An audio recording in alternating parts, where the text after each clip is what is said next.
programme is 140 miles long from Warrington all the way through to the Scottish border and slightly further. And what we'll be doing is renewing life-expired infrastructure. But what we've identified is that there is actually opportunities to bring in quite a lot of efficiency with regard to the infrastructure that we retain, the speed that we put that infrastructure in, and eventually the timetable offering we can give to the Toxon Fox. We can extract far more from the route than we would from a sort of like-for-like renewal, in terms of performance improvements, operability improvements. We can really sort of get in there and look at the railway from the ground up, look at what it's really capable of. I mean, you look what Trilink is trying to achieve. They're stepping out that box, they're putting their head above the crowd to be different. They're not just relaying a bit of track and putting the same bit in, they're thinking, how can this be safer? How can this be more efficient?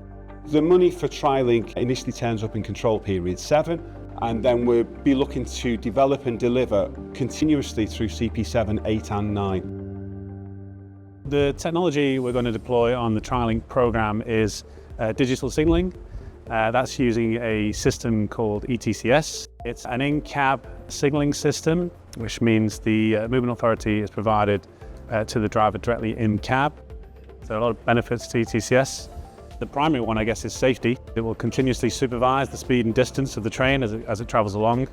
There are also operational flexibility with ETCS. We can put in things like bidirectional working, and another benefit is reliability. I mean, if we have less trackside assets, we have less failures and less reliability issues.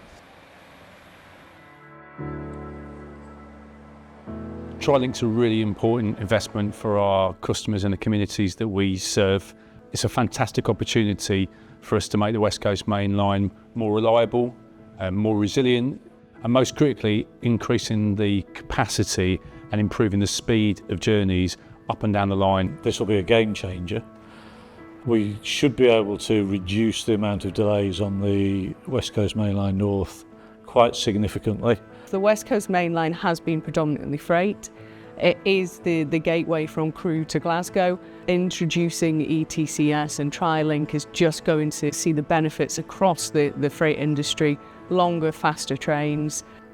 For Charter and Heritage, keeping these old machines, on the railway as long as we can is the goal for us. Obviously, we've got to modernise them. We've got to fit all the latest equipment. If we can keep steam engines going for as long as we can, that's my personal ambition. Right from the very start on Trilink, we've had a brilliant level of engagement, and we very much want the philosophy on Trilink to be that it's our programme.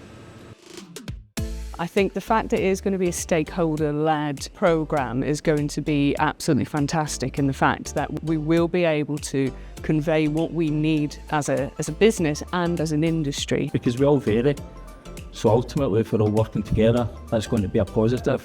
In Trilink, we've started off on the right foot. We've collaborated very closely with our operators. Together, we can achieve the ambition that is set out to better connect West Coast communities and economies and completely fulfil the potential of the railway.